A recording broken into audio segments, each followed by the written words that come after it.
I want to welcome everyone. So good evening to all of you. This is today is October 15, 2018, and this is the Monday evening tutorial for Chinese equity markets. And if you have not signed your attendance, you can either do it here or at the end. It's fine with me. Just take a minute or so. And what I like to do today, so my objectives, I have two. First objective is taking the instruction from Professor Paul McGuinness. I'd like to finish off making some comments on assignment number 1. And so there are some places that I think are worth commenting on. And I have an idea what those are. Is it okay? And then the second objective actually is to share with you some ideas regarding bonus issues, scrip dividends, stock splits. I can even add to that reverse stock splits. Whoops, reverse stock splits. I can add a couple more. 1, 2, 3, 4, stock buyback. You will see what I actually have in mind in a moment. Stock buyback and rights issue. You see how much you have learned in less than 2 months. So now you know what this is, you know what that is, you know what, naturally, you know what reverse stock splits are, you know what stock buybacks are. I'm not going to tell you what these things are, but I want to analyze and discuss them more from a practical point of view if we have time, either today or next time. But first, I think I'd like to just go over assignment number 1 with you. Oh yeah, and I prepared some information on Xiaomi. See, we have a chance to discuss that. Okay, maybe some of you know better than me, in which case do not hesitate to put your hand up. Okay, so that's the agenda. Now, first up, you actually can at any time click on this link which takes you to my YouTube channel, or when you look at the timetable, such as one that is now right in front of you, you see that some dates actually are underlined. These are hyperlinks, and if you click on that, it will take you to a YouTube video. So this morning, I actually produced the one for last week when we started talking about assignment number 1. So now you've done this, and this. Wow, you're more than halfway. Okay, so you've done this, and this, and this, and this, and now we are right here. Okay, so if you click on because last time we talked about some questions in assignment number 1. If ever you find that difficult, then this was Saturday session, Saturday morning at 8:30 in the morning, and it is a. Does it work?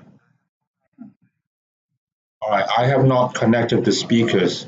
I wasn't planning to play jazz music to you or anything like that. Okay, so but it works. Okay, it's on YouTube, and there's been no views so far. Okay, we're getting there.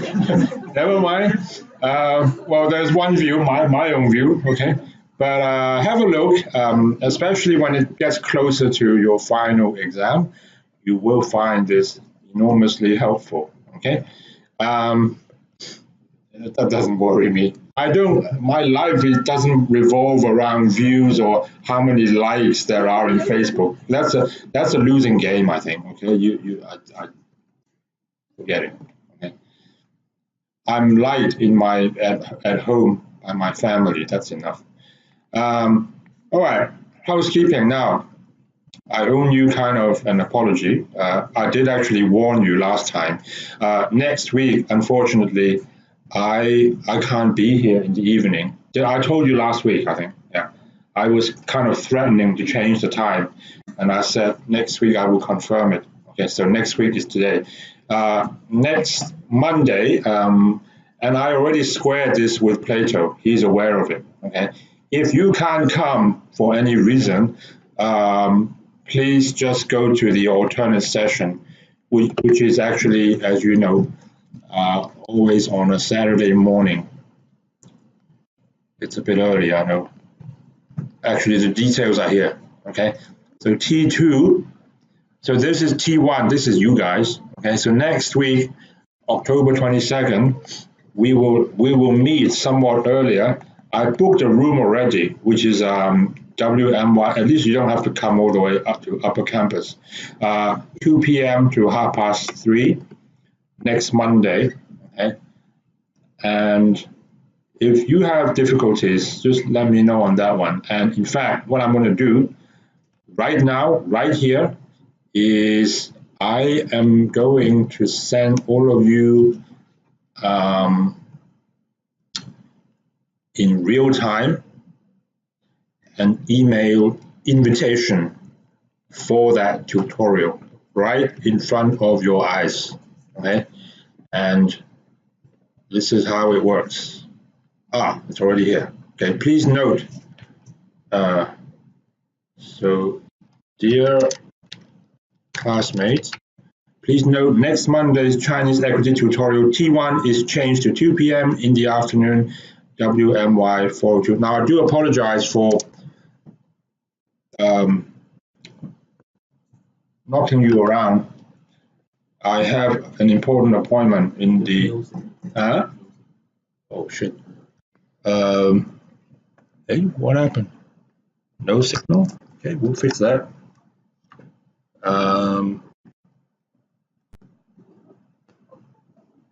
Select source, notebook. Here we go. Okay. Is this lighting better? You guys can fall asleep. That's what I don't want. Okay? Even worse, the tutor can fall asleep. No, that won't happen. Okay, so this is the invite, and you see, this is why it is important for you to be in the right tutorial with the right email address. So I'm just going to go save. Would you like to send invitations to Google Calendar guests? Yes, I would. Okay. All right. Have you got it? You should have an invitation in your calendar, or you should at least have an email in your inbox inviting you to that event with the correct time and the correct location. Okay. Let me know if you have questions, and thank you again for understanding. Now, assignment number 2, as you know, will be due this coming Saturday at the start of the lecture.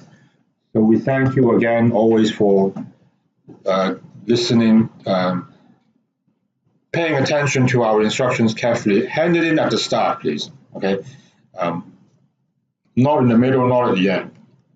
Just give it to Paul or put it on the table next to his lectern. Okay.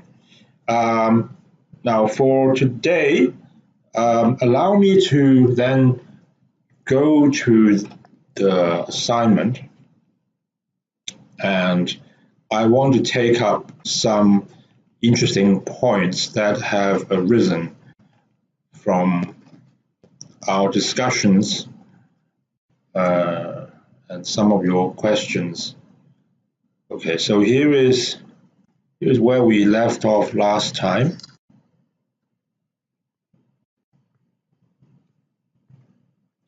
And I think we stopped here. Now, just as a recap, as a recap. Can I shrink this thing? Oh yes, but that's too small. Oops. All right, like this. So there is, for question 40, I'll start because we stopped here. See on the left-hand side, T1 stop last time there.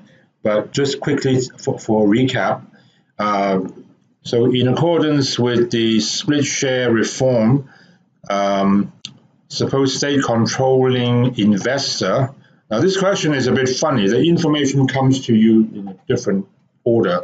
So first they talk about the investor, and is a major investor, seeks to convert its non-tradable, so it's not listed, and their domestic stocks of 2.52 billion shares into tradable A share form. ST Reg's non-tradable A stock is held within Mainland PRC incorporated entity. Now that is the company. CEM Tut is the company. And suppose that prior to the announcement, CEM Tut has 4.2 billion shares of par value 1 renminbi each. So CEM Tut is a company with 4.2 billion shares, of which 2.52 are owned by ST Reg. And you see that information being repeated in the last bullet point.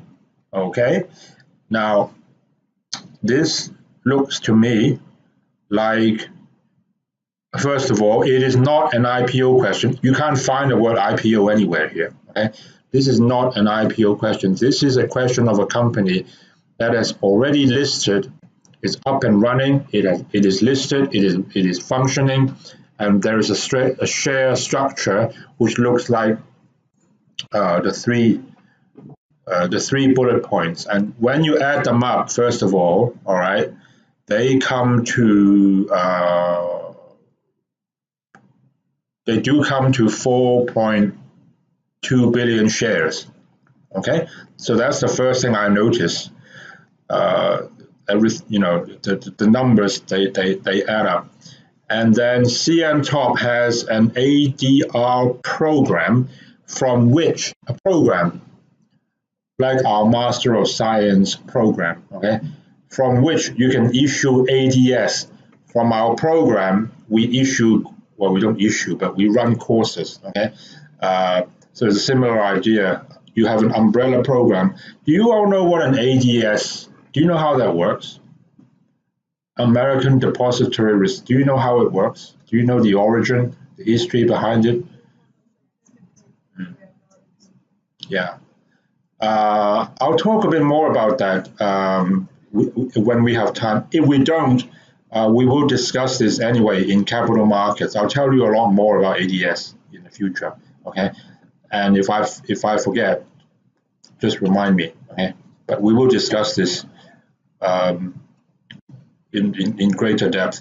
Now, to gain support for the SSR, this major shareholder, ST Reg, is going to compensate existing A shareholders with 2.9 shares for every 10 that they already hold.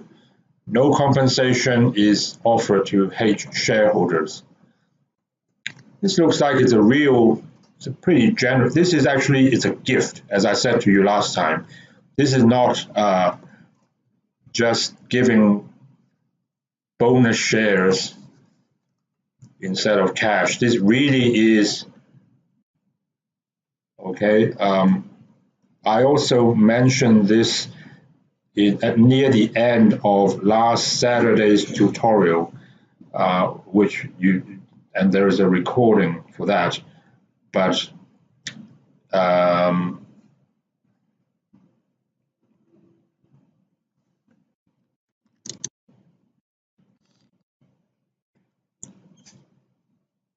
you have to look at it,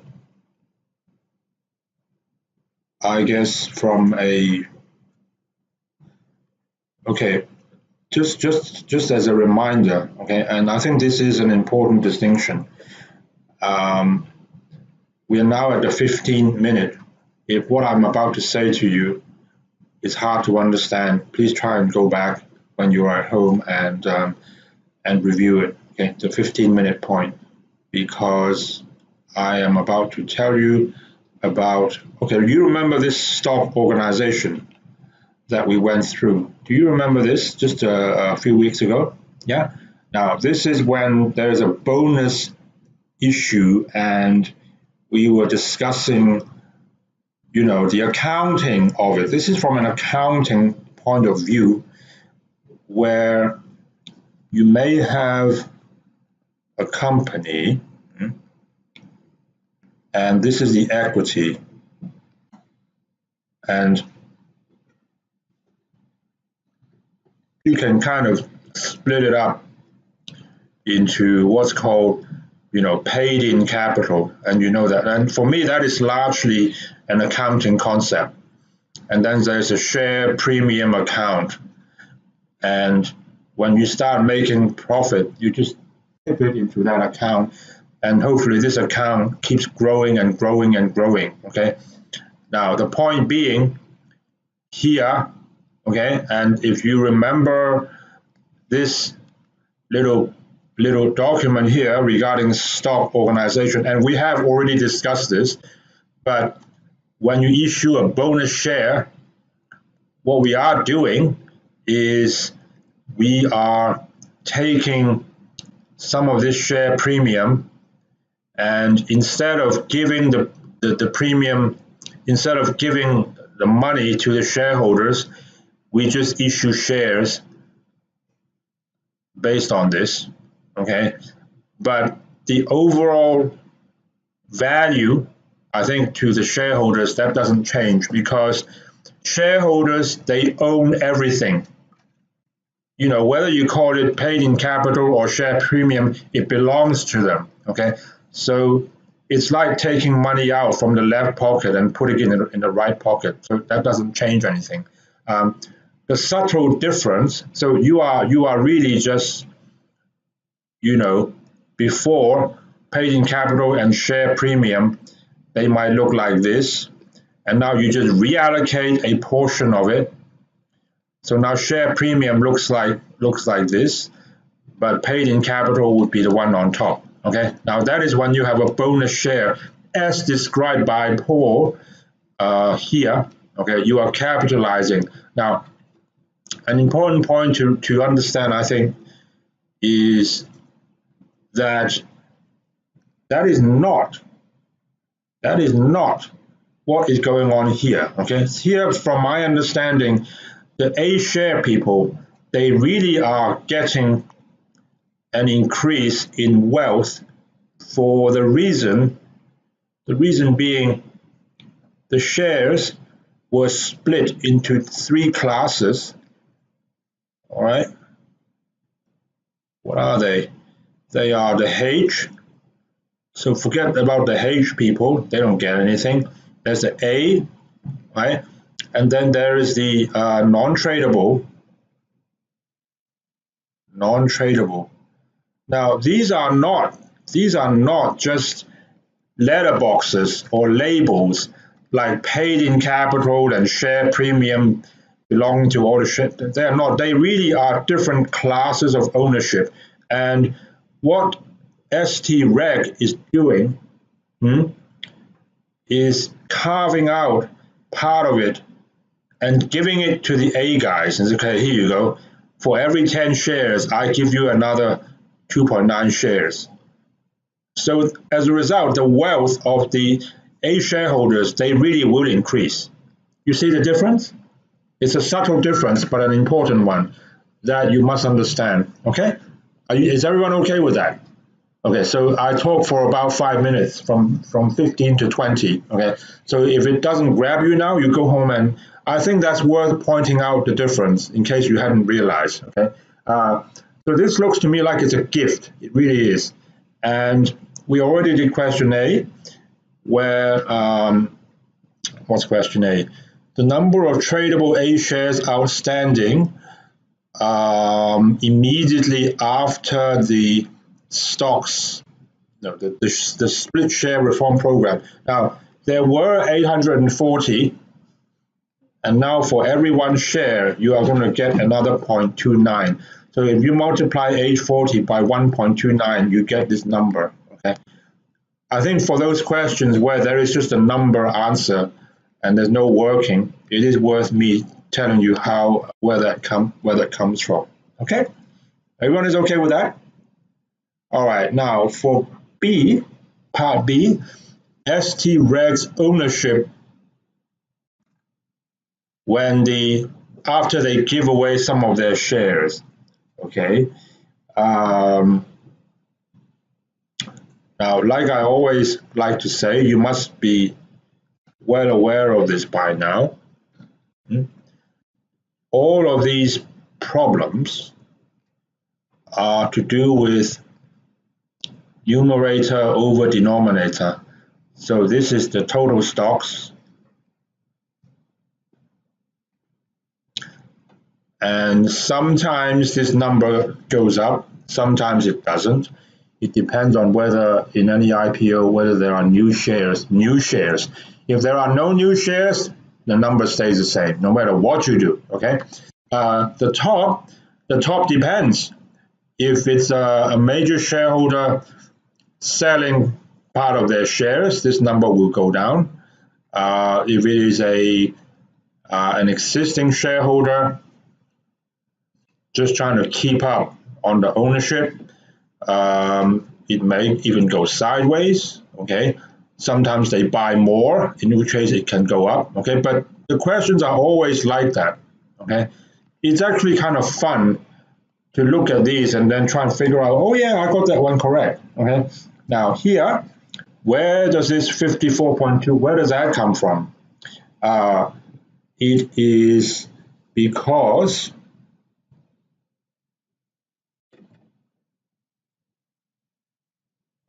all right, so first of all, ST Reg is going to lose some shares. They're going to give it away. Okay, how much are they giving away? 840 times 0.29. That's what they're giving away. Okay, is everyone okay with that? You know where that comes from. Okay, ST Reg was a big shareholder, and they are rewarding the A share guys for 0.29 share for every one they have. So they will be giving away this amount, which is 243.6. Okay. Now, ST Reg had how many shares to begin with? 2.52 billion. Okay. So 2520 million.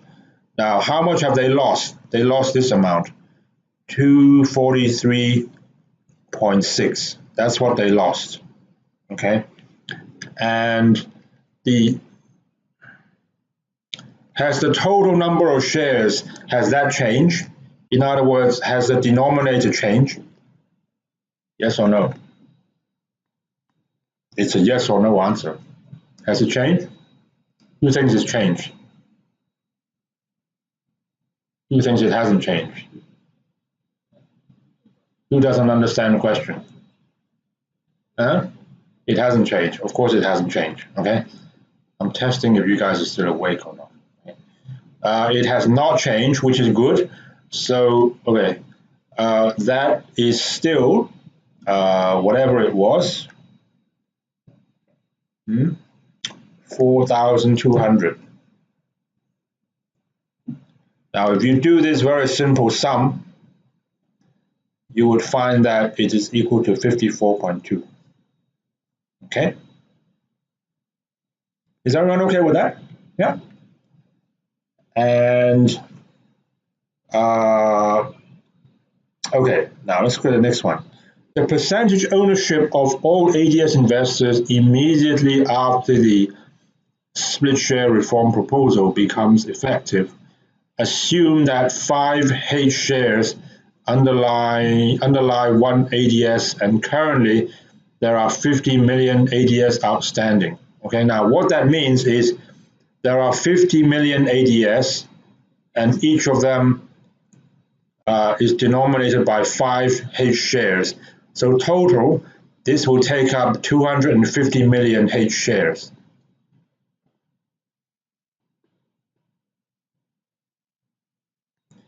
And if you go 250 divided by 4,200, I sometimes just ignore the million. Okay, it's just tagging on at the end doesn't do a lot. Okay, this is find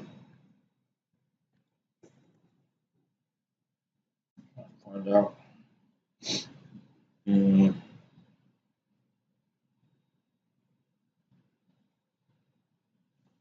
5.952. I think Paul just rounded it. Forget about the 2. 5.95. Maybe when you did your homework, you had the 2 in there, which is fine. That's even better. I think the point to bring up here is that if this ADS was already running,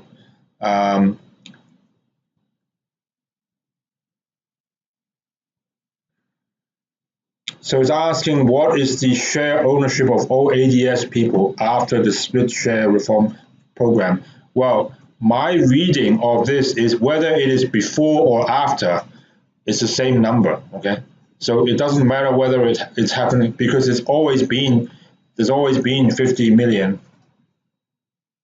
Also has with relevant, yeah, they've had this ADS program for a long time. Okay, so are you with me there? So whether it's done before or after, it doesn't matter. That timing has no relevance to it. The number of tradable H shares after the split, again, the SSR has nothing to do with that. It was 840 and still is 840. Okay, this one. All right, is everyone okay? Still coping?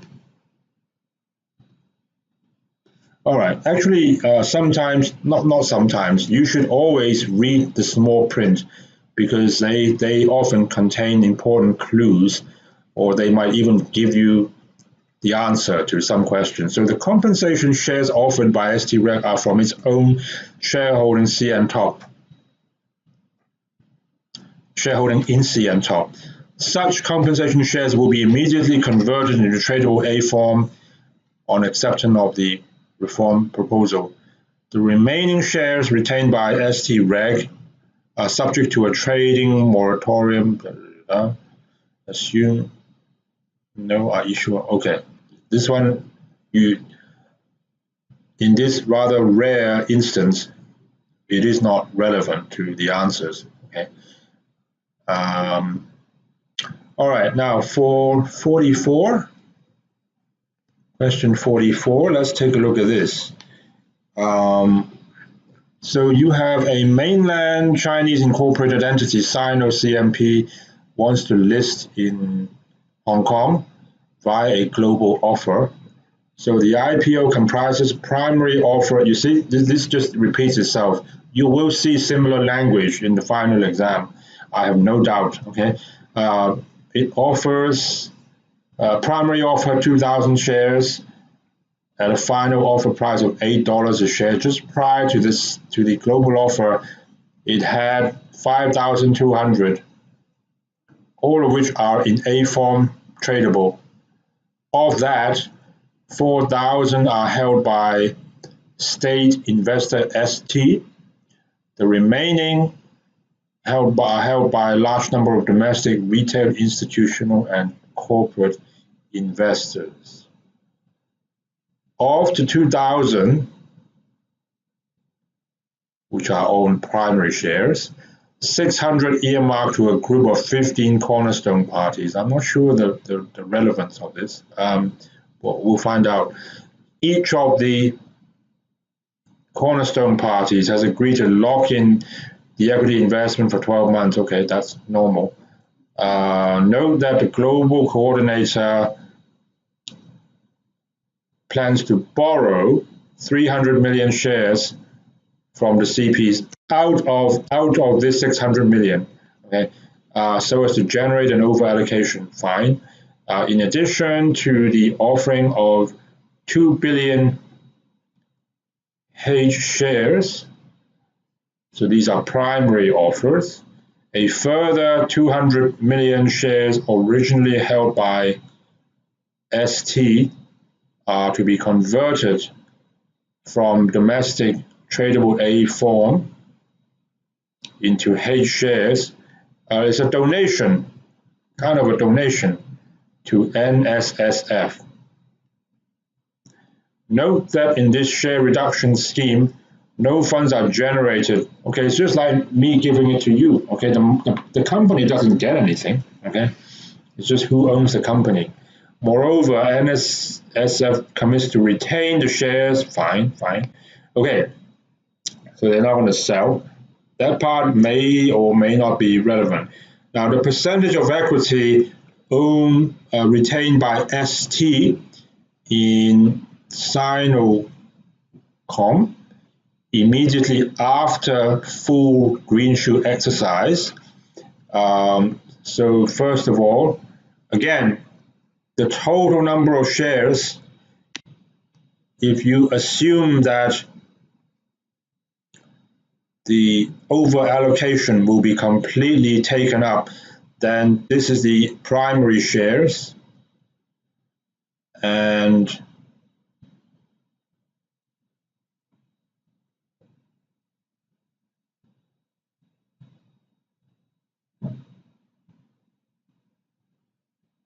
there's no mention of any kind of retail institutional split. Okay, so this is the 15% over allocation. Okay, so this is the number of new shares, and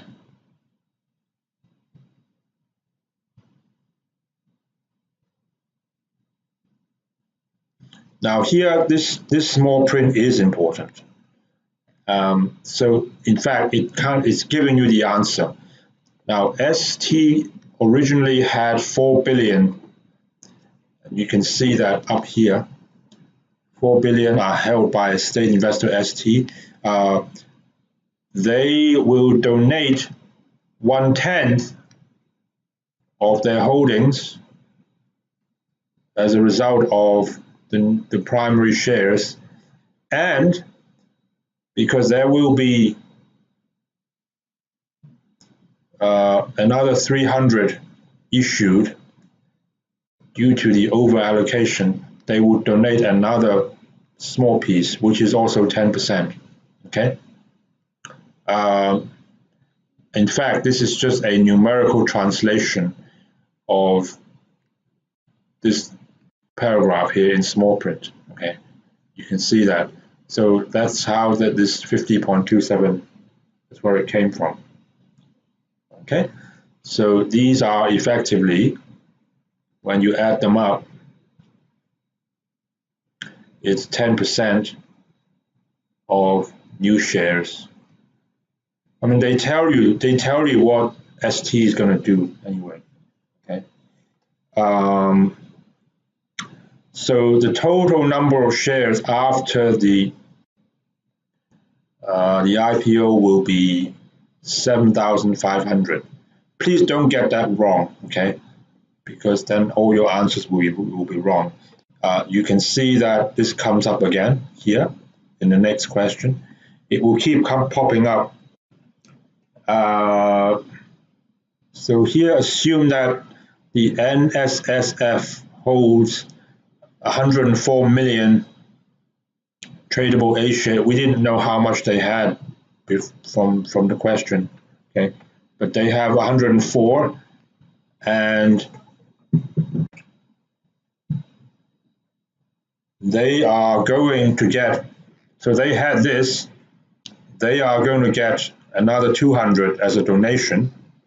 And they are going to get another 30 as a donation. These two numbers appear actually above. Okay, so you know that. Furthermore, it arranges to buy, so it's actually participating in the IPO.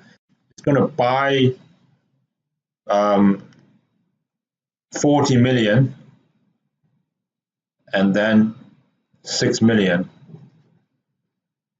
which is the 15% over allocation. So you have to add all these up, and that gives you the percentage. Okay? Everyone is okay with that?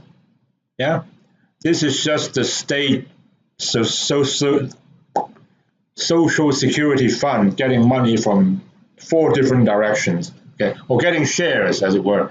Getting buying shares, buying over allocation, receiving a gift by itself, receiving a gift on the over allocation as well. Okay, what is the market cap of Sinocom's outstanding stock after full green shoe exercise? In tradable A form, there were 5,200, but 200 will be donated to the Social Security Fund. In fact, it doesn't end there. Another 30 will be donated. So this is going to come down. This number will be 4,970. In fact, that's the number here. Okay. And it's 11 renminbi each. So this is the renminbi amount. Okay, 54,670. Is everyone okay with that? Yeah, sure. All right, now, okay, so the H shares, the H is priced at $10. The question tells you that, but how much has it increased?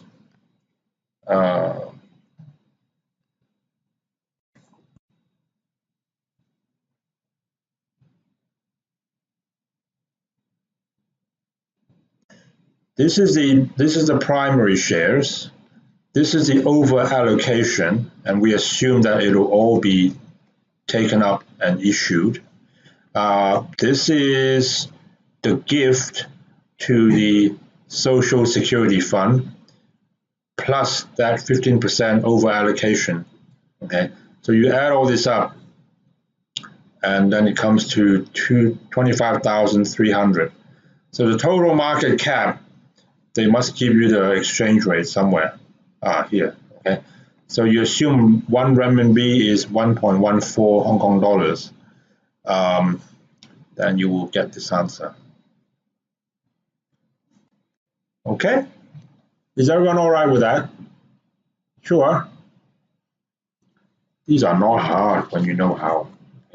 Now, I think I will just skip these because you can just find the answer by surfing the internet.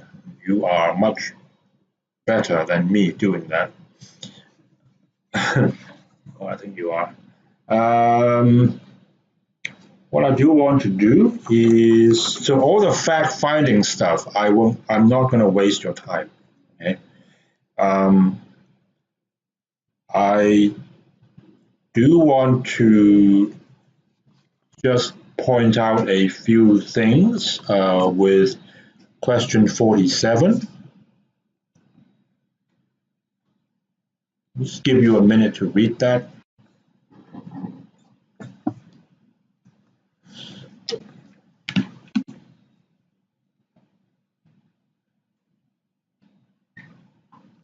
Suppose a privately held Chinese company, MPE, wants to launch its IPO. The company has legal incorporation in the Cayman Islands, and it plans to list in Hong Kong through a global offer of 1,800 shares. I'm going to ignore the million, with 1,500 primary and 300 secondary. You can kind of see what's coming, right?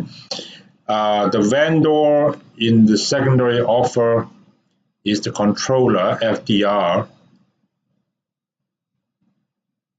So I think the vendor will sell all those 300 from what I can see.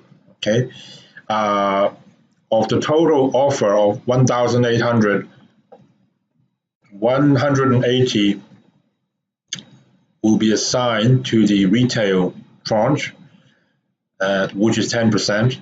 The other 90% to institutional. Just before the global offer, MPE had 6,000 shares outstanding, of which 5,820 are held by FDR, and that is what? That is 97%, I think. Yeah, because 180 are held by British VC fund, so 180 is just 3%. Okay. Also note, FDR has agreed to lend 270 million of its shares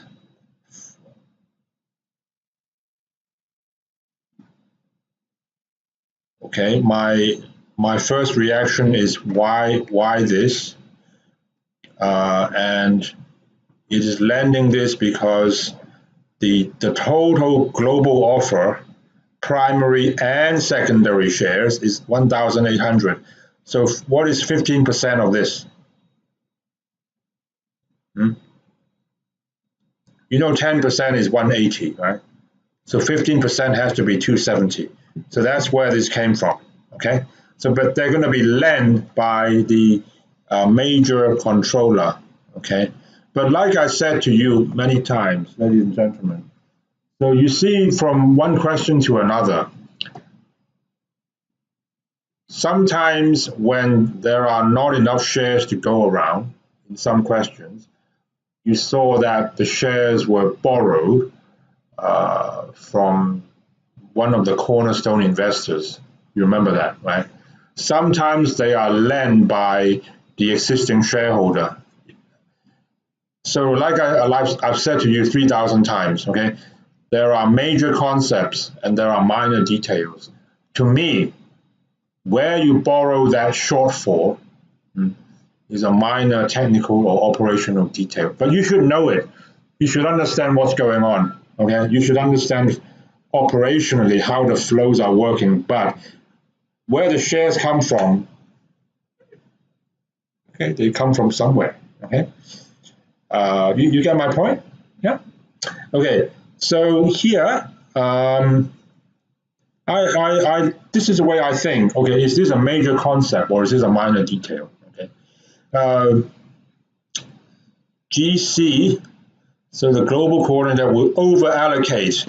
This is the over allocation, okay? So you already have all the info here and you're ready to go, okay? The IPO is subject to an offer price range from $3.10 to $4.10, and the final offer price relating to all the shares plus the over allocation actually in the end was determined at 390, so it's within that range. I think by law, when you specify in your prospectus that you're going to do an IPO between 310 and 410, your final price has to be in that range. You can't suddenly do an IPO, okay, I'm going to price it at $12. Okay, you can't do that. Okay, now the subscription rate to the retail tranche is 17 times oversubscribed.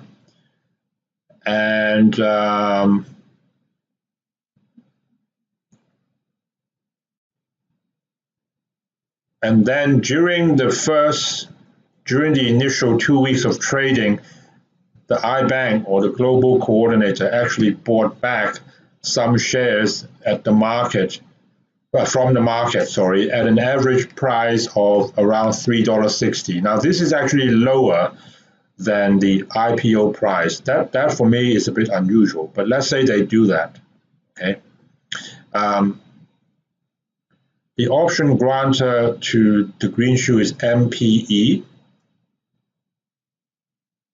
FDR has elected not to write a greenshoe option. So that means the over allocation of 270 million, that will all come from, all of it will come from new shares if they are all taken up. But it looks like they were not all taken up. Because of that, the global coordinator actually bought back 150 from the market. And they tell you that here. Okay, so as a result, I think only 120 of new shares will be issued. They tell you that in the next bullet point. So just before the end of the relevant stabilization period, I guess you should say, instead of just before, if you want to be precise, at the end, okay? At the end of the relevant stabilization period, GC partially exercises the green shoe forcing is a strong word, forcing MPE to issue, or asking MPE to issue 120 million new shares. So no additional vendor sales. So from what I can recall, the vendor sold 300 million, and that's it. Yeah. Okay. Now we are ready to go to work. So question A.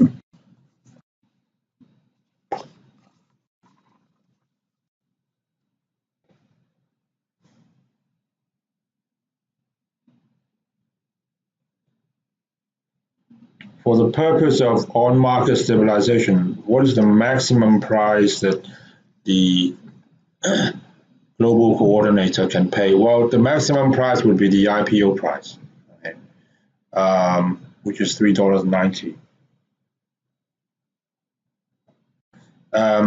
How many shares are allotted to international placing tranche? Okay. I think because it is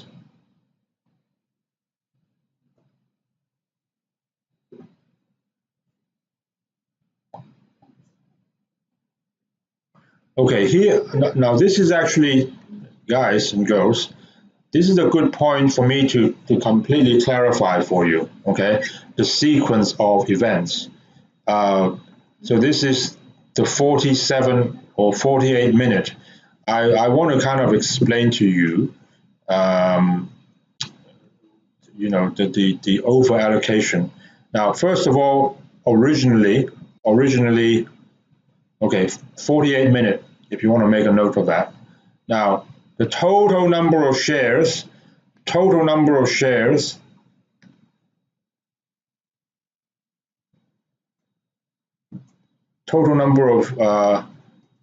offer is 1,800. Now, never mind where it comes from, okay? But this is what will be sold to the market. And the over allocation, actually, maybe I'll come over here.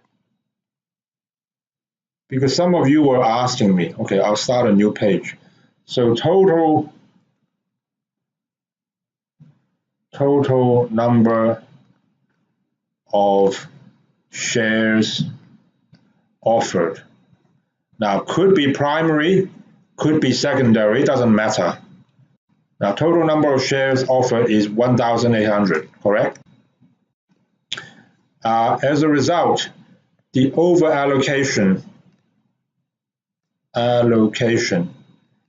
will always be 15%, which is equal to 270. However, this one, the original split up was 180, 1,620, but that actually got changed, and this is known as the clawback. Okay, so now they got 30%. So this becomes just 70%.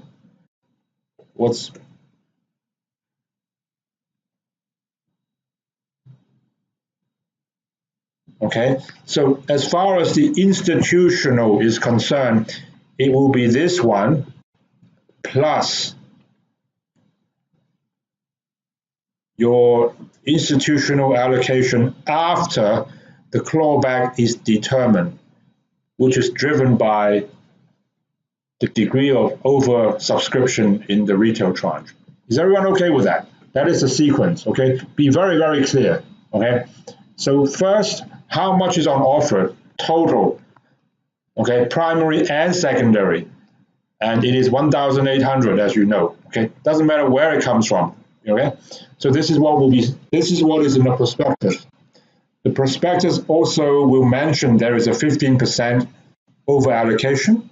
So that is this one here, okay? So for the institutional investors, they definitely will be allocated this, but this initial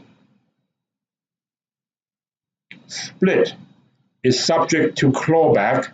And here, ladies and gentlemen, is you are seeing the clawback in action, okay? So as a result, institutional is getting 1,260 plus 270. Is that okay? That's good. Okay. Make sure you get that point, okay? Otherwise, you can get a lot of questions wrong. Okay. And I think that is what's going on here, isn't it?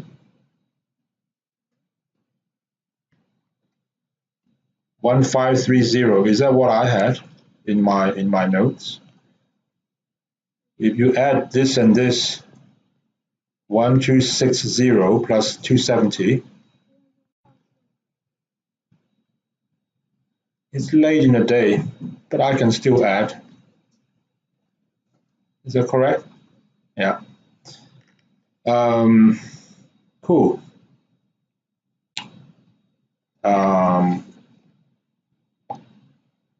Now the next one. So calculate the percentage of equity retained by FDR. It's so simple, okay? So FDR had 5,820. Where did that come from? Oh, okay, here. That's what they had, and they are selling 300, so they tell you that. Okay, again, it's a question of numerator over denominator. So numerator is this one. Denominator must be how many new shares are issued.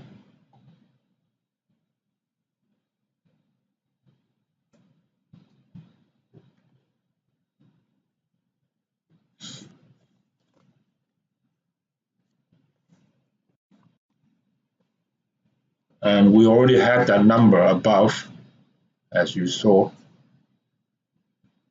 Oh, no, we didn't.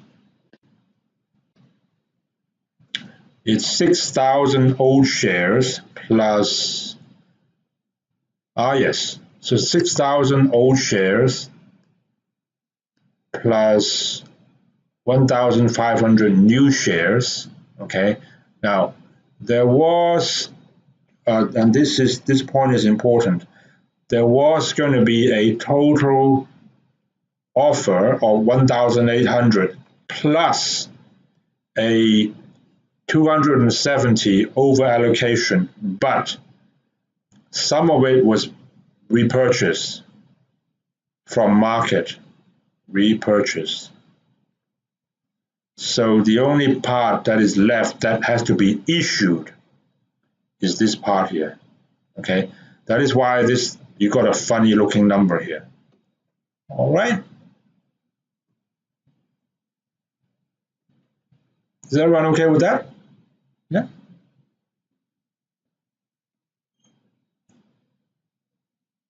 So the over allocation is 15% of the total shares that will be sold to the public, regardless of whether it is primary or secondary. Okay, that's the point.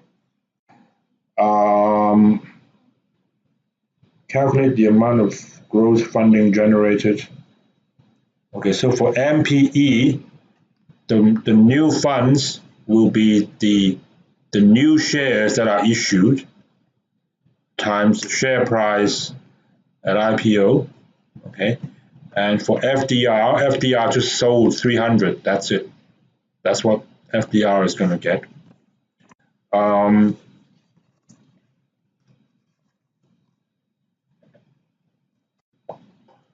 What is UK VC's percentage share interest in MPE after partial greenshoe exercise? Now, first of all, like I said to you 3,000 times, the denominator doesn't change. Total number of shares, okay? So that is the same. For the top, 180 is what they had before. Now, here again, the small print gives you all the clues. So it has an anti-dilution provision. Accordingly, it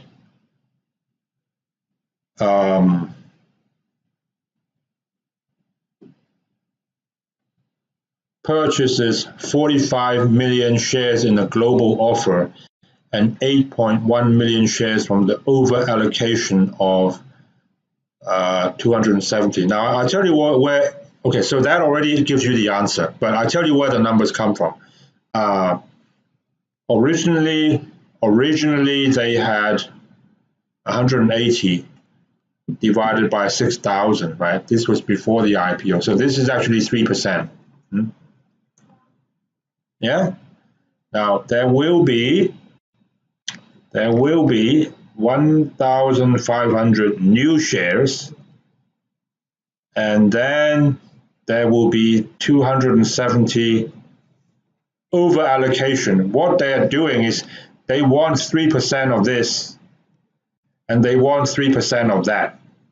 So that their ownership remains at 3%. Of course, if this over allocation is not completely taken up by shareholders, by investors, okay, then their ownership actually goes up. But they at least maintain it at 3%. Okay, so that's why it's 8.1, and that's why this one is 45. Okay. So company shares will go up to 7,620. You can see that here. From the gross funds generated by gross funds from the short position, how much is transferred to MPE? All right, so in the end, the global coordinator purposely oversold by 270 million shares at $3.90 each. So that actually generates this amount of money, okay? But in the end, the number of new shares that are actually issued is only 120. So that means if the global coordinator is getting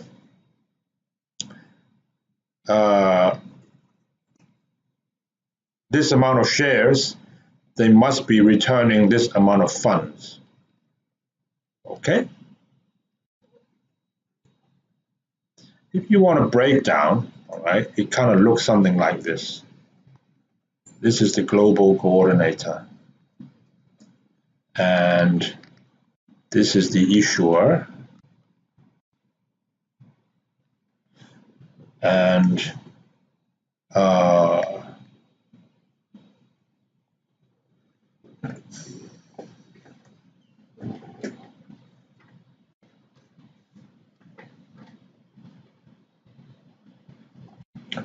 what is the proper diagram? The issuer is giving 1,500. Okay, there's a major shareholder. What's their name? FDR. Wonder what that stands for.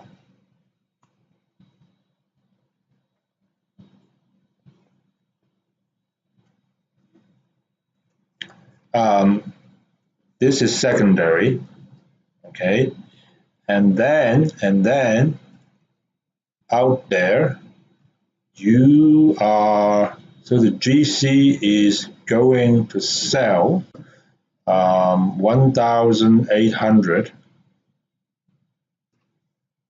plus 270 plus to the market. I'm mixing the institutional and the retail together. Okay, they're going to sell this amount. So this will all be at 390. Okay, but in the end, they had to, and I'll write this part in black, they had to repurchase 150 at $3.60.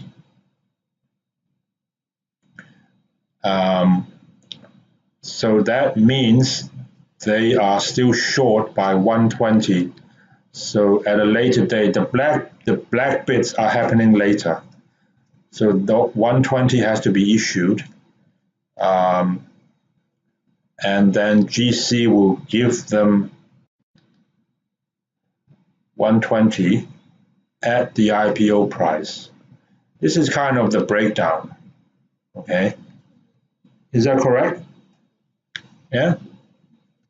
Is everyone still following me? I know Madeline is. She keeps nodding her head. I think you are following me. Now, as to where the borrow shares come from and all that stuff, it's not really such a big issue.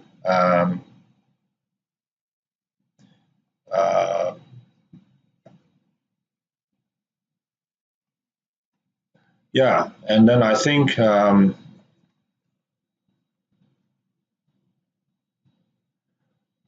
okay, and then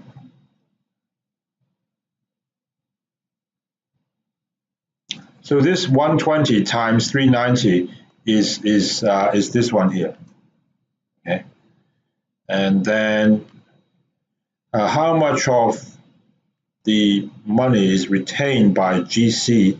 Well, what GC has done is they sold 270.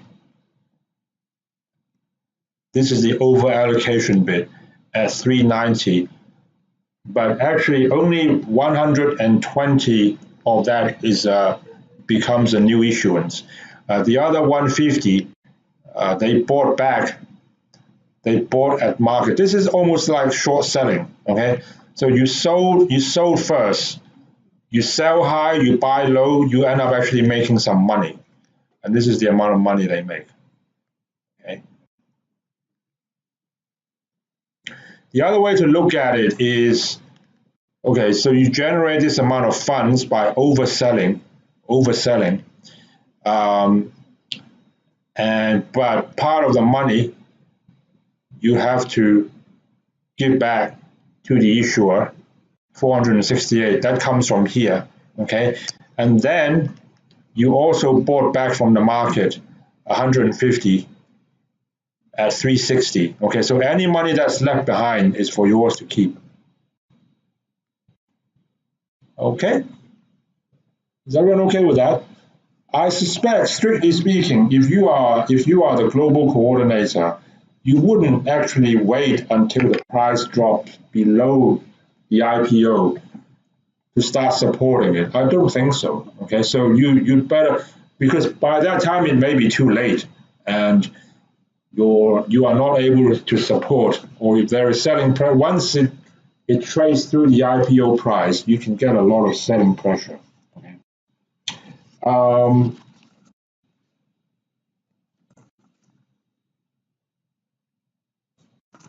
I think that's it.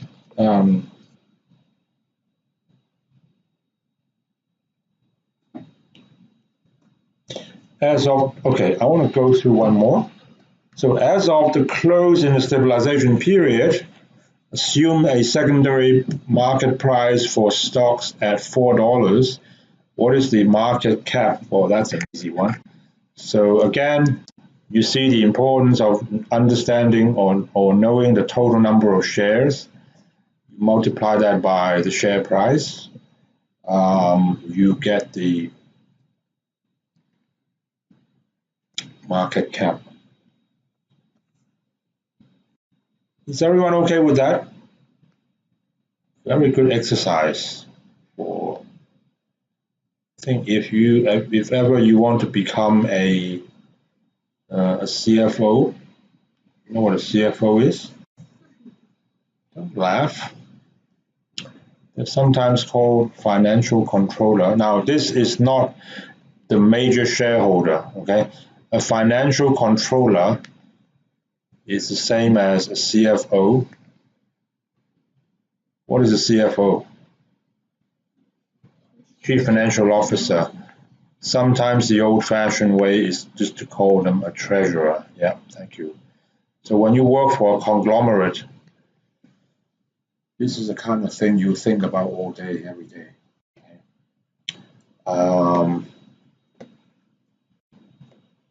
Okay. Do you want to know a little bit about ADRs? Yeah, how that works? Okay. Now ADRs, so they stand for American Depository Receipts, and this is actually quite useful when you want to buy shares of a company, but it is difficult to go to the native market. I'll give you an example. Okay. So I use a lot of Samsung products, not advertising here, okay? But if I want to buy shares of Samsung Electronics, I can't really. Well, I can, but I would have to go to Korea and open a stock trading account there, which is a lot of trouble, okay? But they have what's called an ADR program. So if you have a stockbroking account with a US stockbroker, and I do, okay, as long as you are able to buy shares from the New York Stock Exchange, so they are listed there, now you can invest in Samsung Wrist, okay? Now, how does it work? How does it work? It was invented, if that's the right word, by, I think it was J.P. Morgan. Not him personally, but, you know, the bank. So in the 1930s,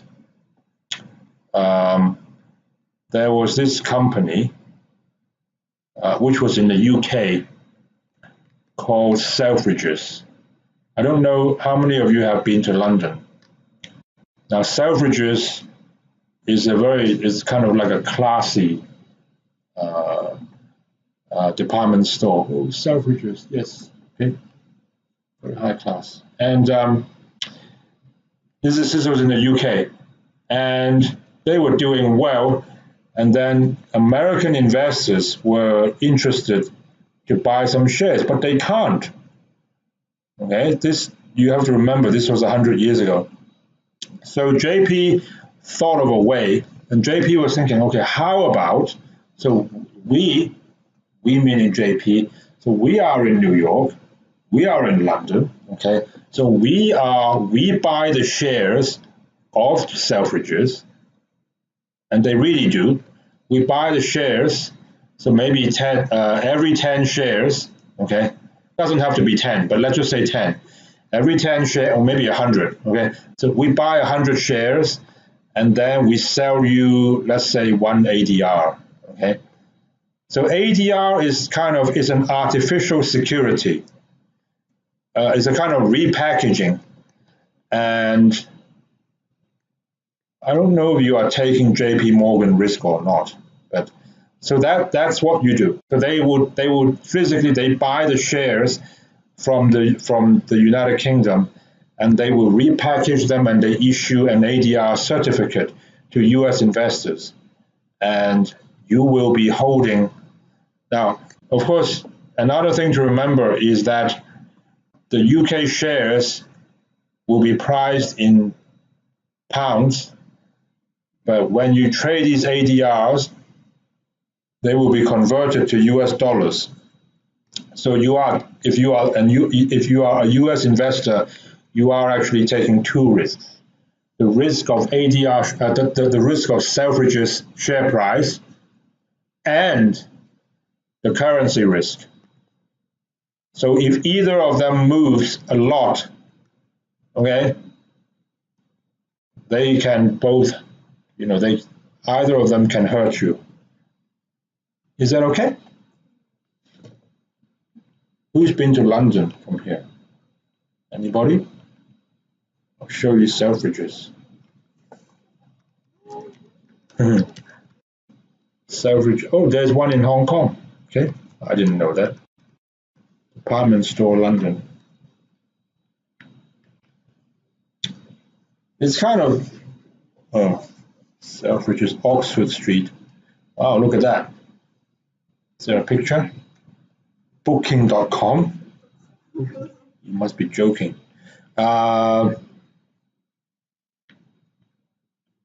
See outside. Here we go.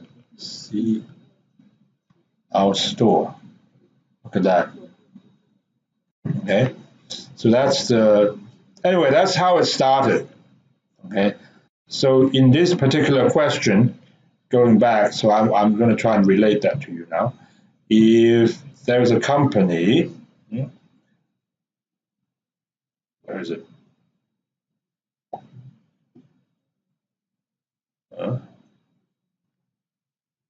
We've now gone through the entire assignment 1 selectively.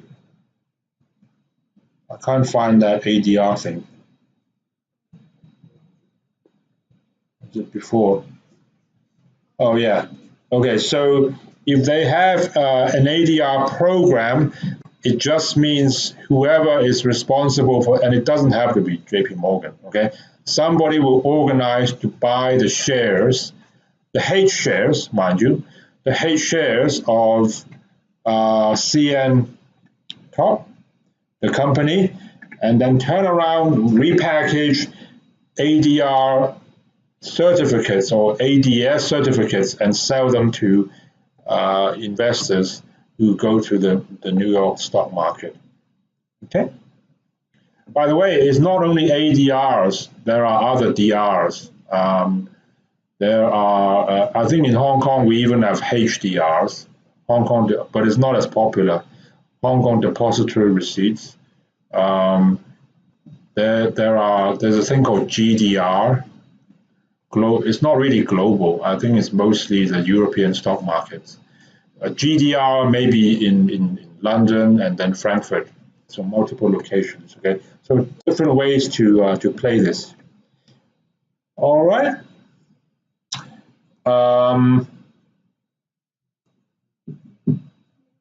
Is everyone okay?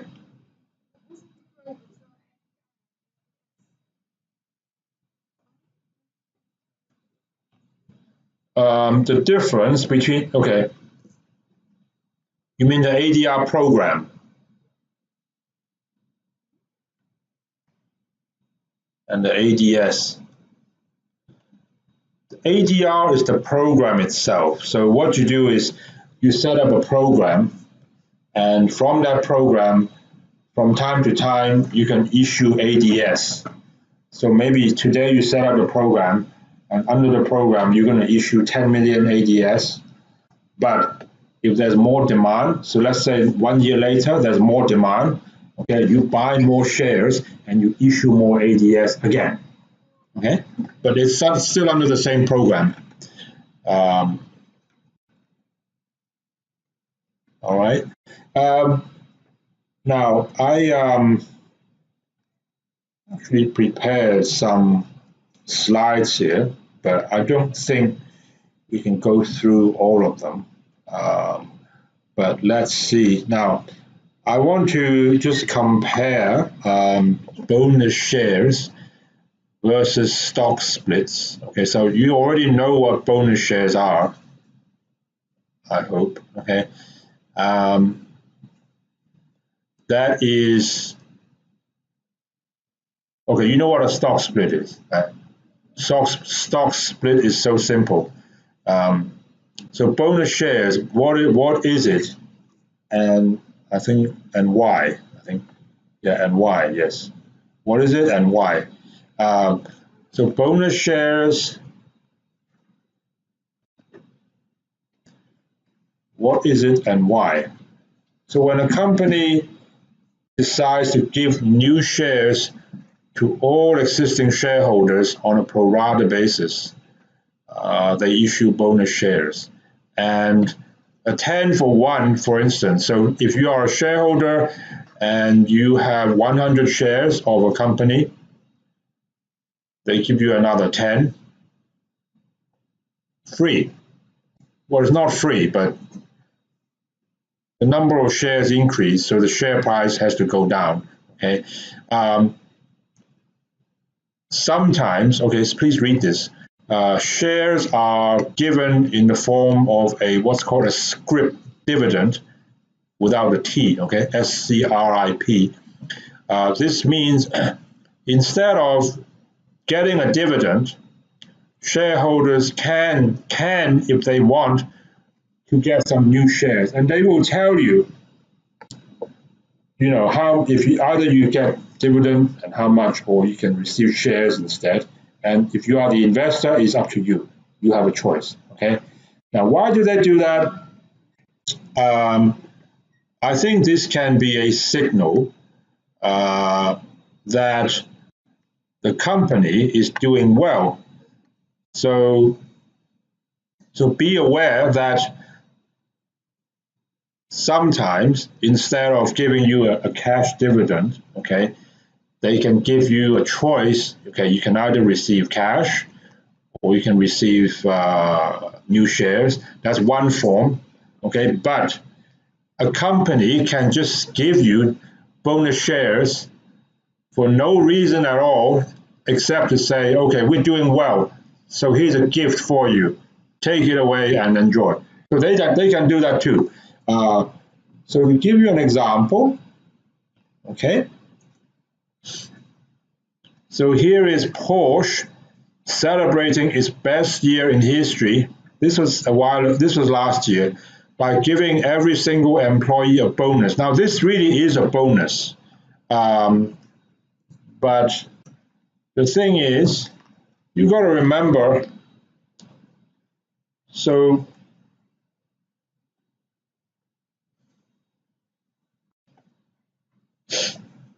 if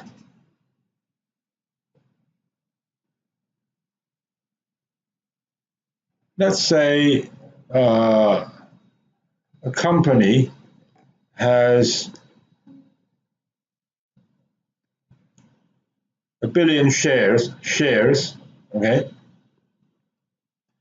at $10 each. So the market capitalization is $10 billion. And suddenly they say that, all right, we will issue 10 million new shares and give them away as bonus. So now, all things being equal, and this is an important point, all things being equal, so your market cap hasn't changed, you haven't made any money, but so now the share price surely has to be this divided by this. You know what I'm saying? So bonus shares, now of course I'm really overly simplifying, and I know that, but my point to you is bonus shares by themselves do not really create any value. All right? It is what kind of signal you are sending people. Okay? But notice the stock price only goes down 1%. Huh? And as you have seen recently in stock market, share price can move by 1% before you even go and get a cup of coffee. Okay, so who knows where that movement comes from? But I'm just saying, you, all things being equal, all things being quiet and peaceful. Okay, when you issue more bonus shares, you are not really creating value. All you're doing is you're creating dilution, and you are depressing the share price. Okay, but it can be good news if you really are giving a bonus, and in a real life situation, corporate balance sheets are so complicated, it is perfectly possible. It is possible that share price was $10 and I make an announcement that there will be bonus shares, 10 million bonus shares issued, and the share price still stay the same at $10. That happens too, okay? Because there are so many different things happening at the same time, in which case the company's market cap will go up to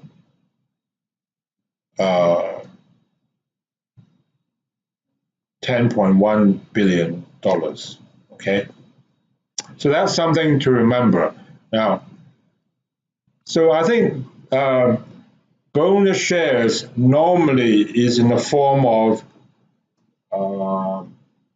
if you have 100 shares, I give you one more. So that looks like a bonus. And if the share price doesn't change, you really are getting a bonus.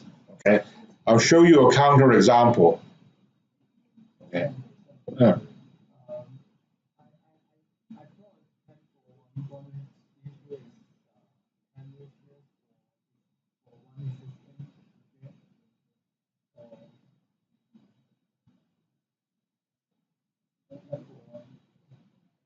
You mean it should be 1 for 10? You could be right. If you're right, I'll give you $2. Okay. It could be a typo. Well, in fact, if you check down here, or maybe not this one. Okay. I'm going to click on this link here, and it might give you a clue, because this one really is a bit wacky. A counter example. Okay. Now, this is a counter example. This is a company.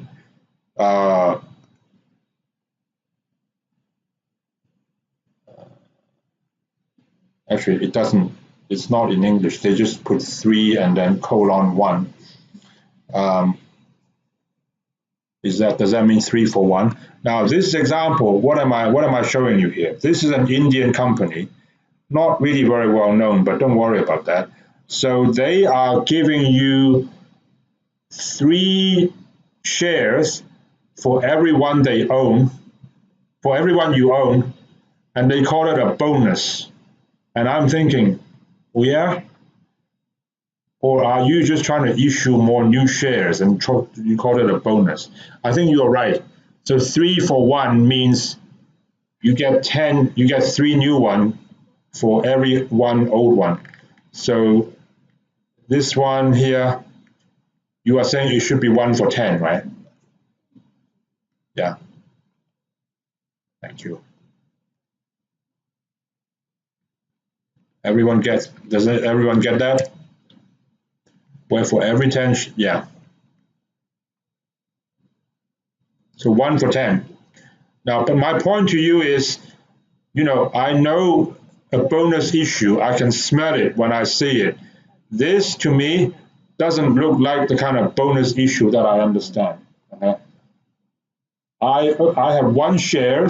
Okay, if I have 10 shares and you give me 1, I have some confidence that the share price would not move very much, and I hope it doesn't move at all, in which case, wow, yes, I get to keep that as a bonus. I have 1 share and you give me 3, you call that a bonus? You know what I'm saying? What is the chance that I have 1 share, you give me 3? What is the chance that the share price doesn't change? I would say very little. Well, in this case, it did rally, okay, but I don't really buy that. Okay. I don't know. It's a very small Indian company. You got to go to India to find out. Okay. My point is not the rally. My point to you is sometimes these so-called bonus issues, I think, are not really bonus issues.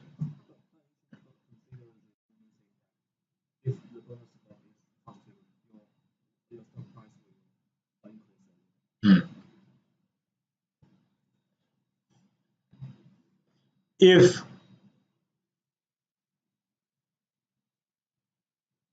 All right, I showed you this because this is such an extreme case. And they even say here, all right, the share price rally 20%. Now, that if you read it carefully, I think it can mean one of two things. Okay, either, so let's just say before, all right, before the share price, let's just say it was $10, okay, and then after the share price, it should be $2.50, right? Let's say this rallied to 20%. Okay, now that's one way to interpret that. The other way to interpret it is before it was 10, and now you got 4 shares, so now it's 40, and it rallies 20%. I doubt it's the second one. I don't think so. Okay, so it's more likely to be this one. My point to you is this. My point to you is a real bonus. A real bonus ought to be, you know, when the company has a lot of shares, like 1 billion shares, and then they give you a little bit more, maybe just 1% or 2% at most, okay, and then the stock price actually keeps up. But where you had 1 billion shares, and suddenly you tell me you're going to get 3,000 more, and you call that a bonus? Oh yeah, really? You see my point? Huh? You understand my point, though. You don't have to agree with it, but you catch what I'm saying. Yeah.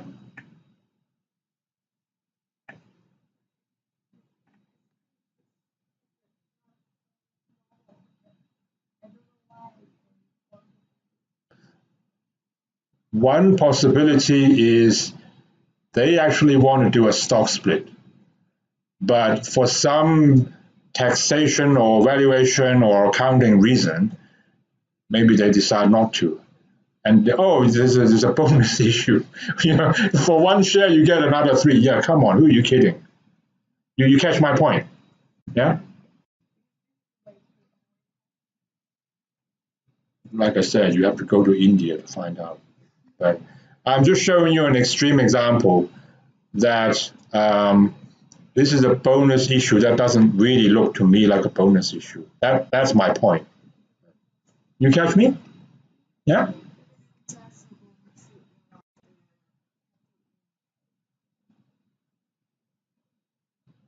Possible. Then don't call it a bonus issue. Call it what it is. This is a pen.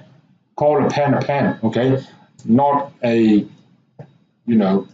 factory manufactured writing device, okay? This is just a pen. You know what I'm saying? But I think I'm going to stop here. Anyway, I don't say that you have to agree with me. I simply say that you listen with an open mind on what I was trying to communicate to you. Okay. Well, thank you everyone for. How many dollars do I need to give out? So, all right, I'm gonna leave it here, and I want to thank you all. So just a recap on what we've done today. So we have concluded our review of assignment number 1, and I'm very happy we did that. We started talking about bonus issues. In fact, there's some other bullet points that I have not mentioned. Next week, I'll tell you more about stock splits, as well as scrip dividends, as well as the contrast between them. And also, I'll summarize everything in a table format. Okay? That would be for next week. Thank you, everyone. Have a very nice evening. Okay. If you haven't